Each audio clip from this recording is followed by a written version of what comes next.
A cidade de Corinto era marcada por sua riqueza, comércio, a sua pluralidade religiosa, mas também por profunda imoralidade. E foi nesse cenário dos mais adversos que o apóstolo Paulo proclamou ali o evangelho e viu nascer ali uma igreja. A lição de hoje revela para nós uma lição poderosa. A graça de Deus é suficiente para alcançar vidas, transformar pessoas, mesmo nos ambientes mais difíceis. A mesma graça que foi suficiente em Corinto continua sendo suficiente também em nossos dias. Sejam todos bem-vindos à lição de número 6 das nossas lições bíblicas e para hoje a lição com o tema a suficiência da graça na cidade de Corinto.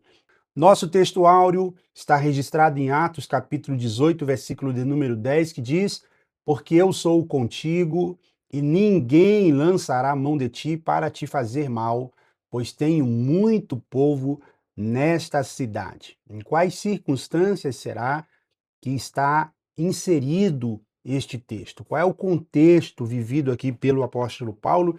É o que nós muito em breve veremos. A nossa verdade prática de hoje diz: a graça de Deus é suficiente para sustentar o crente, mesmo em meio às adversidades. E aqui nós temos uma revelação maravilhosa, né, sobre a graça de Deus, ao dizer-nos que ela é suficiente. Não é só para salvar-nos, mas a graça também sustenta-nos em meio às nossas adversidades. Paulo chega a Corinto depois de passar por Atenas, e nós temos aqui uma mudança de cenário muito significativa. Atenas era conhecida como o centro da filosofia e também da cultura. Já a cidade de Corinto, por sua vez, ela se destaca por sua posição estratégica, por sua atividade comercial, por sua diversidade populacional e também pela influência do mundo greco-romano. A cidade de Corinto estava localizada no istmo que ligava a Grécia continental ao Peloponeso, e ela possuía acesso a dois importantes portos. Eu vou deixar essa imagem ilustrativa para você conferir, e aí nós temos a menção destes dois. O primeiro porto é o porto do Lecaion, que ficava no Golfo de Corinto, e o segundo é o de Cencreia, que ficava no Golfo Sarônico, um aí à esquerda da nossa imagem e o outro à direita. E esses portos são muito estratégicos, afinal, ambos recebiam aí a chegada de mercadorias e também de pessoas. O Golfo de Lecaion, ou Golfo de Corinto, por sua vez, recebiam as pessoas que vinham do oeste, já o Golfo Sarônico, em Cencreia, recebiam as pessoas vindas do leste. Uma questão histórica sobre a cidade de Corinto que eu acho muito importante nós destacarmos aqui: depois da destruição da cidade de Corinto pelos romanos, por volta do ano 146 a.C., Corinto foi refundada, vamos assim dizer, por Júlio César, por volta do ano 44 a.C., e passou a se tornar então uma colônia romana. No primeiro século, a cidade já havia recuperado uma grande importância da sua economia e também da sua política. Paulo não está entrando aqui em uma pequena comunidade. Paulo está chegando a uma cidade estratégica. É justamente nesse ambiente que Deus vai dizer ao apóstolo Paulo: não temas, pelo contrário, fale e não te cales, porque eu sou contigo. E essa fala do Senhor ao apóstolo Paulo aqui, ela mostra para nós uma grande lição. É que a suficiência da graça não está na ausência de dificuldades, mas na presença de um Deus que sustenta o seu servo, mesmo em meio às suas dificuldades. O tópico de número 1 diz-nos: Paulo chega a Corinto. No subtópico de número 1 diz-nos: Corinto, riqueza material e miséria espiritual. E aqui nós temos um contraponto, né? Porque Atos capítulo 18, versículo 1, depois disso, partiu Paulo de Atenas e chegou a Corinto. Por trás desta menção bíblica, existe um enorme contexto histórico. Corinto, como nós já dissemos aqui, era uma cidade muito importante, uma cidade comercialmente privilegiada, tinha uma localização privilegiada, porque a partir dela havia uma espécie de ponte terrestre, né, entre diferentes rotas marítimas. Isso favorecia, por exemplo, na cidade de Corinto, a circulação de mercadorias, soldados, artesãos, viajantes, estrangeiros, escravos e libertos. A reconstrução romana, como nós dissemos há pouco aqui, também trouxe uma população diversificada à cidade de Corinto. Ela era, portanto, uma cidade cosmopolita, uma cidade rica, uma cidade que estava prosperando por demais. Todavia, a riqueza da cidade de Corinto nada tinha a ver com salvação. A prosperidade a qual a cidade de Corinto estava vivendo não havia resolvido seu problema de ordem espiritual. Isso porque a cidade era marcada pelo politeísmo e pela presença de diferentes tipos de cultos. Entre os cultos que haviam na cidade de Corinto, nós encontramos aí as divindades gregas romanas, as quais eram cultuadas e adoradas entre eles, como por exemplo Apolo, Afrodite, Poseidon e tantas outras divindades. E é esse ambiente aqui que ajuda a gente a entender um pouco do que é o desafio enfrentado por Paulo na cidade de Corinto. Ele não estava apenas pregando para os indivíduos. Paulo estava anunciando Jesus Cristo dentro de uma cosmovisão completamente diferente da fé cristã. E o que nós precisamos cuidar aqui, ou evitarmos um erro comum, é que nós não devemos tratar a cidade de Corinto como apenas uma cidade moralmente devassa. O problema era muito mais profundo, porque essa era uma cidade estruturada em valores, religiões e práticas que não reconheciam a autoridade do Deus revelado nas Escrituras. É por isso que o evangelho precisava transformar aqui não apenas o comportamento das pessoas, mas também as suas mentalidades. E essa também é uma realidade dos nossos dias, porque uma sociedade hoje ela pode possuir a tecnologia, pode possuir riqueza, pode possuir universidades, pode possuir a arte, pode possuir a ciência, pode possuir o entretenimento, mas ainda assim permanecer espiritualmente necessitada. Então, por mais que uma cidade, que um povo possa ser privilegiado por aquilo que pode conquistar nessa vida, a prosperidade humana não elimina a necessidade da graça. Subtópico de número 2, temor humano e dependência da graça. Ao lermos o capítulo 18 de Atos dos Apóstolos, nós precisamos evitar a imagem de um Paulo emocionalmente invulnerável. Paulo é um ser humano, né? E a própria experiência relatada por Paulo na primeira carta de Paulo, por exemplo, aos Coríntios, lá no capítulo de número 2, o verso 3, lança luz exatamente sobre essa condição. Paulo vai dizer: eu estive entre vós em fraqueza, em temor e também em grande temor. Observe, o que Paulo está demonstrando é que, por mais que ele é um apóstolo chamado por Cristo, ele também é um homem comum, sujeito às limitações humanas. Então, Paulo conhecia, por exemplo, o que era perseguição, o que era rejeição, o que era cansaço, o que era oposição. Paulo conhecia de perto o que era insegurança, os medos, os temores. E isso torna ainda mais significativa a resposta ou a palavra que Deus vai dar ao apóstolo Paulo no versículo de número 9 do capítulo 18, quando o Senhor diz para ele: não temas. Porque aqui Deus não está repreendendo Paulo por ser um ser humano. Deus não está repreendendo Paulo pelos sentimentos que ele está tendo mediante aos desafios que estão à sua frente. O que nós temos aqui é Deus fortalecendo o apóstolo Paulo para que ele pudesse prosseguir com a sua missão. É a ideia da dependência da graça. A graça não significa que o servo de Deus não terá medo. Graça não é a isenção dos medos, dos temores, dos desafios. Mas a graça significa que o medo não precisa determinar as nossas decisões. Paulo poderia sentir temor e ainda assim pregar o evangelho. Paulo poderia estar fraco, ter alguma dificuldade, mas ainda assim deveria continuar. Paulo poderia reconhecer as suas limitações e continuar a partir de então dependendo do Senhor. E é exatamente essa perspectiva que aparece posteriormente na segunda carta de Paulo aos Coríntios, capítulo 12, versículo 9, quando a menção do texto diz: a minha graça te basta.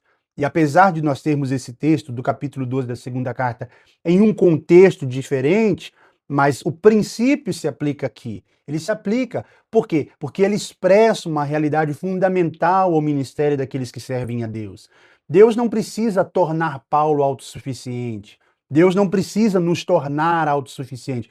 Tudo que nós precisamos é nos mantermos dependentes de Deus. E é muito sobre isso que nós vemos aqui. Paulo é um ser humano que tem as suas dificuldades e limitações, todavia é alguém que depende exclusivamente de Deus. Subtópico de número 3, o início do ministério e a oposição na sinagoga. Aqui em Corinto, nós vamos ver a menção bíblica de que Paulo vai encontrar Priscila e Aquila, e Lucas vai informar que eles haviam vindo de Roma, né? Porque Cláudio havia ordenado a saída. Na verdade, a menção bíblica diz que havia expulsado os judeus de lá.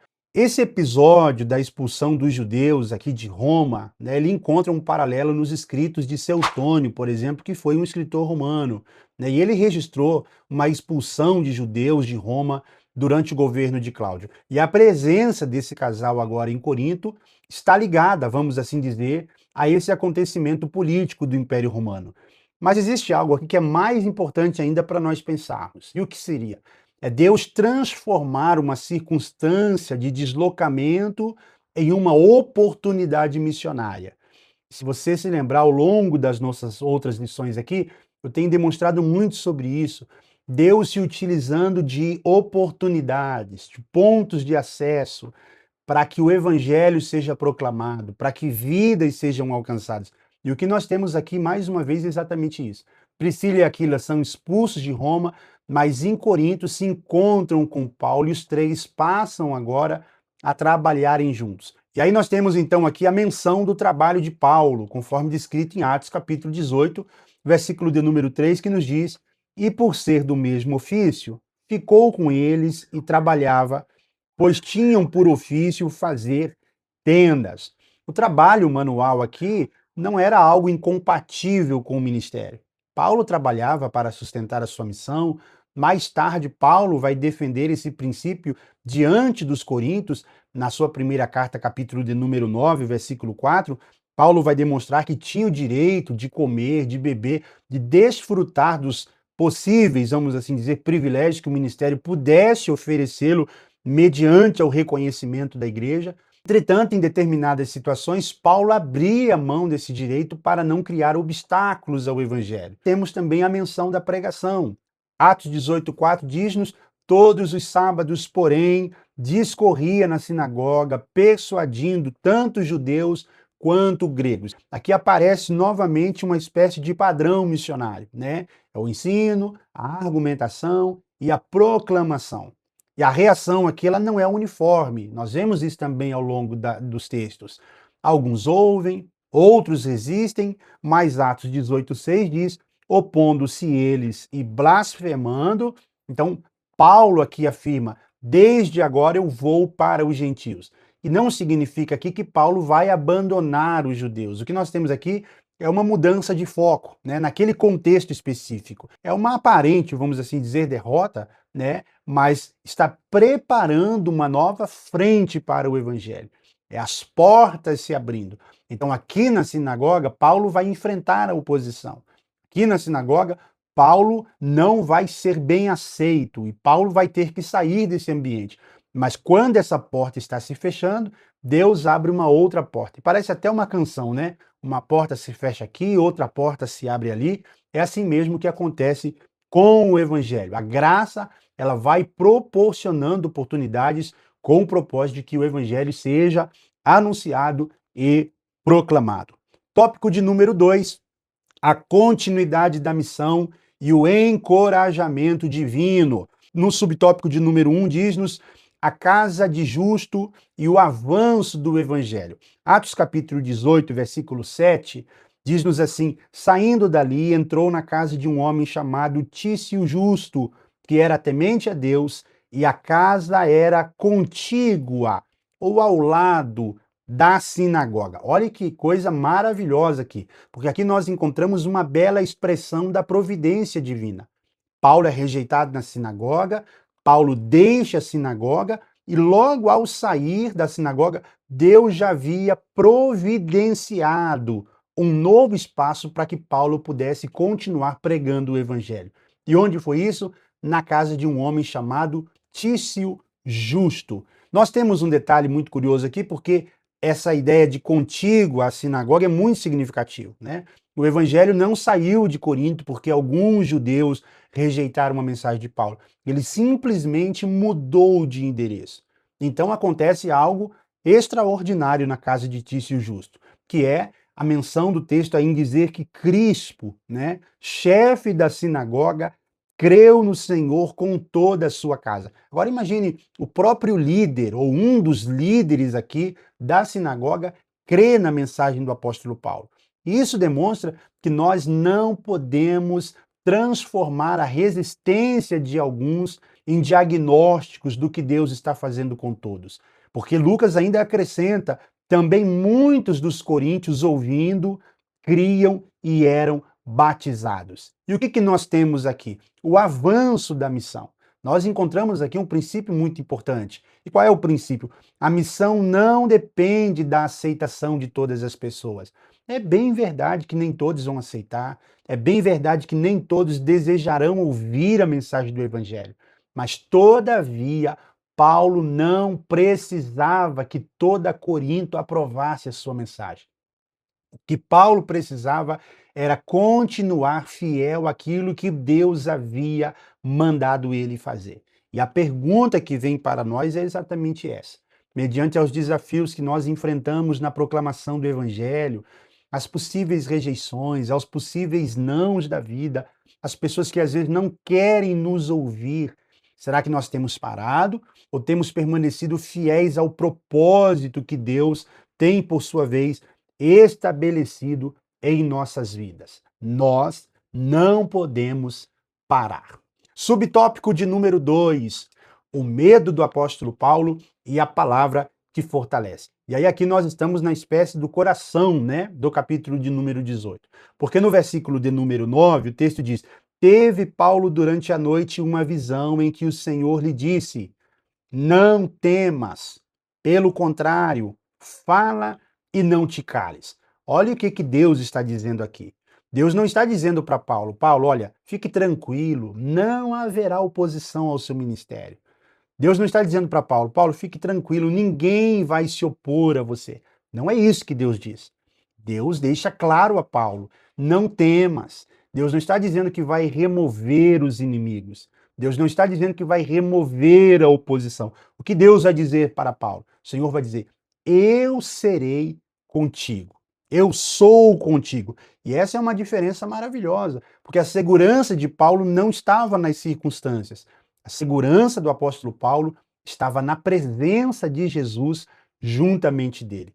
E aí, diante disso, Deus acrescenta, o Senhor acrescenta. É como se o Senhor estivesse impulsionando o apóstolo Paulo e dizendo: não tenha medo, por causa destes que estão rejeitando, que não estão aceitando, que não estão querendo. Eu tenho muita gente nesta cidade. E essa é uma declaração profundamente encorajadora. Paulo poderia estar enxergando aqui uma cidade resistente, mas Deus está enxergando as vidas que ainda seriam alcançadas. Olha que coisa maravilhosa. É possível que nós, assim, às vezes possamos pararmos e olharmos para as dificuldades e dizermos: mas nem todo mundo aceita, nem todo mundo crê, nem todo mundo abraça a mensagem. Mas enquanto nós estamos olhando para as dificuldades, o Senhor continua olhando para as vidas que podem ser salvas. Olha o que Deus diz para Paulo: eu tenho muita gente nesta cidade. E o que Paulo precisava fazer mediante a isso? Falar e não se calar. A soberania de Deus não elimina a responsabilidade missionária. Pelo contrário, a soberania de Deus fundamenta esta responsabilidade. Deus tem pessoas para serem alcançadas. Existem almas que precisam ouvir o Evangelho. E para isso, Deus levantou Paulo para anunciar o Evangelho a fim de que elas sejam alcançadas. No tempo presente, também existem muitas vidas para serem alcançadas. E para esse tempo, Deus estabeleceu você para que essas vidas possam ouvir o Evangelho através da sua vida.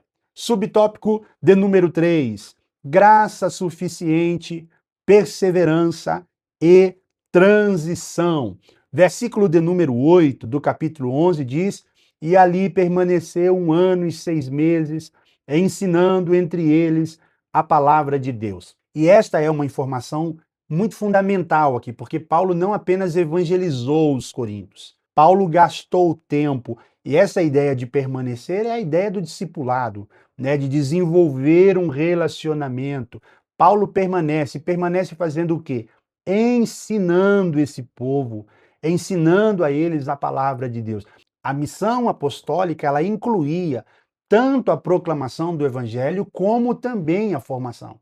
Então, evangelizar sem discipular deixaria a obra aqui incompleta. E essa permanência de Paulo aqui também é uma demonstração prática da graça. Por quê? Porque Paulo recebeu a palavra de Deus quando o Senhor disse a ele: Eu sou contigo, Paulo. E Paulo vai responder ao que Deus lhe diz, permanecendo e anunciando. E a pergunta é: todas as vezes que, mediante aos temores da vida, mediante ao ministério que o Senhor tem colocado em nossas mãos, o chamado de Deus, seja para o ensino, para a pregação, na condução de uma igreja, na condução de um departamento, e que nós vemos as nossas dificuldades, e Deus é especialista em vir renovar as nossas forças, em dizer que está conosco. E a pergunta é: como nós reagimos a essa fala de Deus? Nós permanecemos, insistimos, anunciamos, vamos para cima, proclamamos, ou nós somos tentados a recuar?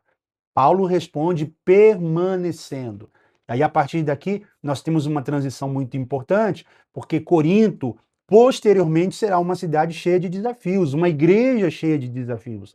Nós temos na Bíblia Sagrada registrado pelo menos 2 cartas que Paulo vai escrever para esses irmãos, para corrigir alguns problemas, e diga-se de passagem, problemas muito sérios. Todavia, nós não devemos usar problemas posteriores para concluir que o trabalho de Paulo fracassou. Não é nada disso. Eu sempre digo que onde houver pessoas, haverão problemas. E a mesma pessoa que Deus vai usar para orientar esses irmãos e corrigir esses problemas é o mesmo apóstolo Paulo. Na verdade, os problemas existentes na igreja, eles demonstram a necessidade de um discipulado contínuo. É por isso que a gente, depois de tempo, de anos, continuamos sendo participantes, porque entendemos que nós estamos em uma caminhada de amadurecimento espiritual. E essa graça, ela não apenas inicia a obra, a graça sustenta-nos nesta caminhada. Nós somos salvos pela graça, somos instruídos por meio dessa graça, mas essa mesma graça continua nos sustentando dia a dia na caminhada cristã. Tópico de número 3, Paulo diante de Galho, a graça que sustenta em meio à oposição. Veja que a oposição é algo que se repete, né? Mas Paulo vai se posicionando. Subtópico de número 1, a acusação dos judeus e a proteção divina. Olha o versículo de número 12, diz-nos assim: sendo Galho procônsul da Acaia. E aí aqui o texto bíblico ele encontra uma confirmação histórica, né, que é particularmente muito importante também. Galho foi irmão do filósofo Sêneca, né, e ele se tornou aí procônsul da Acaia. Há uma inscrição encontrada em Delfos relacionada ao imperador Cláudio que menciona Galho nessa função. E essa descoberta ela é importante porque ela nos fornece aqui um ponto de referência cronológico para o ministério do apóstolo Paulo. A oposição contra Paulo aqui chega a um nível político. Isso é importante de observarmos. Os judeus levam o apóstolo Paulo diante de Gaio e acusam Paulo de estar persuadindo as pessoas a adorarem a Deus de maneira contrária à lei.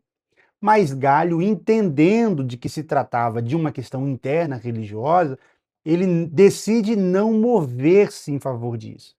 Ele não aceita transformar uma disputa sobre uma interpretação religiosa em um processo daquilo que se chama na linha do direito criminal. Galho não vai considerar isso como uma espécie de crime, como um crime romano. Ele vai entender que aquilo se tratava de diferenças religiosas. Mas nós temos aqui, mediante a isso, a providência divina. Por quê? Galho não era cristão. Galho não está defendendo a fé, mas a decisão de Galho aqui serviu para preservar a Paulo. Isso nos ensina algo muito importante. Deus pode utilizar-se até de estruturas e de pessoas que não reconhecem a sua ação para proteger o avanço da sua obra. Deus é especialista em agir das mais diversas formas, em usar circunstâncias e pessoas para cumprir com o seu propósito. E aqui nós temos o cumprimento, uma vez mais, do propósito de Deus. O Senhor preservando a vida do apóstolo Paulo e fazendo cumprir com a sua palavra. Subtópico de número 2, o espancamento de Sóstenes e o alcance da graça. Atos capítulo 18, versículo 17, registra para nós aí o espancamento. Quando Galho se recusa a tomar partido de forma criminal da acusação dos judeus contra o apóstolo Paulo, diz-nos a Bíblia que eles lançam mão de Sóstenes e o espancam. E o texto possui aqui algumas dificuldades, claro, quanto à identificação desses agressores e também de explicar ao certo qual foi aqui a motivação para esse episódio. Mas há uma conexão aqui que a gente considera muito interessante, que é o fato de que em 1 Coríntios, capítulo 1, versículo de número 1, nós encontramos Paulo trazendo a saudação à igreja em Corinto, e Paulo diz, Paulo, apóstolo do Senhor, e também o irmão Sóstenes. Muitos estudiosos, curiosamente, consideram possível que o Sóstenes aqui do capítulo 18 é o mesmo Sóstenes do capítulo 1 e o versículo 1 da primeira carta de Paulo aos Coríntios. E se for isso mesmo, nós temos aqui uma poderosa ilustração da graça. Um homem que foi relacionado à liderança da sinagoga, que aparece agora posteriormente associado ao apóstolo Paulo como um irmão. E a graça, ela tem exatamente esse poder de transformar aqueles que se opõem em irmãos. E a graça é maravilhosa também por isso, porque ela pode transformar. Nós não devemos considerar ninguém definitivamente perdido ou inalcançável. Aquele que a gente rejeita hoje, ele pode em algum momento, como amanhã, por exemplo, ouvir o evangelho. Aquele que hoje persegue, ele pode amanhã testemunhar. Olha o exemplo do próprio apóstolo Paulo, que por muito tempo relutou, de acordo com o que nós lemos no seu chamado em Atos dos Apóstolos. Duro é para ti recalcitrares contra o aguilhão. É a ideia de que, quem sabe, o evangelho já estava batendo as portas, mas Paulo está relutando contra isso. E agora observe, aquele que hoje se opõe ao evangelho, amanhã ele pode se tornar um irmão. Inúmeros são os casos de testemunho de pessoas que relutaram, que não queriam, que não aceitavam, mas que em dado momento reconheceram a Cristo. A graça é maior do que a resistência humana e graças a Deus por tamanha graça. Subtópico de número 3, a suficiência da graça na experiência de Paulo. E aí aqui nós temos uma visão geral, né? De toda a nossa lição, do capítulo de número 18 também, porque nós temos Paulo encontrando uma cidade economicamente poderosa, um ambiente religioso plural, uma oposição judaica, nós temos a manifestação do temor pessoal, a acusação pública, a pressão política, mas nós temos também a providência de Deus, preparando para Paulo Priscila e Aquila, preparando para Paulo a casa de Justo, Crispo, mostrando para Paulo a conversão das vidas, a proteção diante de Galho e, acima de tudo, nós temos a palavra do próprio Deus dizendo a Paulo, eu sou contigo. E essa é a essência da suficiência da graça. Não significa você não vai sofrer. No ministério você não vai sofrer, não vai ter dificuldades. Não é isso. A promessa nunca foi essa, mas o grande significado aqui é que o sofrimento não será capaz de frustrar aquilo que Deus determinou realizar por meio das nossas vidas. É o que o Senhor estava manifestando sobre Paulo. Por mais difícil que fosse, por mais angustiante em determinados momentos que fosse, tudo aquilo que Paulo estava passando não seria suficiente para frustrar aquilo que Deus havia colocado na vida do apóstolo Paulo. Posteriormente, Paulo vai escrever aos Coríntios, na sua primeira carta, capítulo 2, versículo 2, e Paulo vai dizer, porque enquanto eu estive entre vós, nada me propus saber entre vós, senão a Jesus Cristo e este crucificado.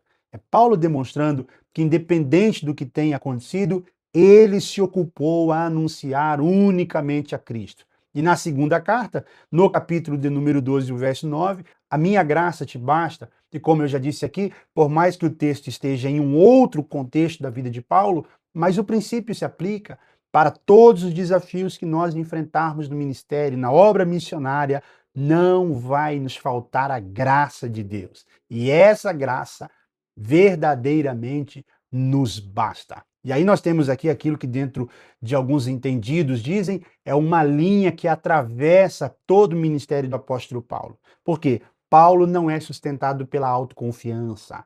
Paulo é sustentado unicamente pela graça de Deus. Meus irmãos, nós concluímos aqui com a reflexão de que Corinto era uma cidade estratégica, mas também era uma cidade difícil. Paulo encontrou nessa cidade riqueza, mas encontrou nela necessidade espiritual. Encontrou pessoas religiosas, mas encontrou resistência. Encontrou oposição, mas encontrou também portas abertas. Paulo encontrou na cidade de Corinto medo, ficou receoso, mas ele recebeu uma palavra: não temas. Paulo encontrou ameaças, mas ouviu da boca do Senhor dizendo: eu sou contigo. E Paulo permaneceu nesta cidade, proclamou o evangelho e viu o nome de Cristo sendo glorificado. A grande lição para nós na lição de hoje é que a graça de Deus não significa que o caminho será fácil.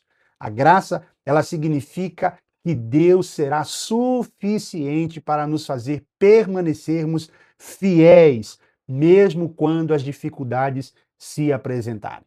Grave isso no seu coração, na sua mente. Corinto não precisava se tornar um ambiente fácil para Paulo.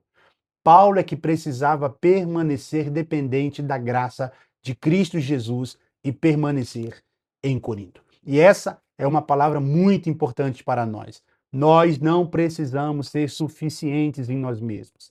A graça de Deus é para nós suficiente. Então, não importa qual seja o desafio, não importa qual seja a luta, permaneça debaixo da palavra de Deus na sua vida e tenha certeza, o Senhor cumprirá todos os propósitos que tem designado através da sua vida. Deus em Cristo te abençoe e eu te aguardo nos próximos dias para a nossa lição de número 7. Fiquem todos na paz do Senhor.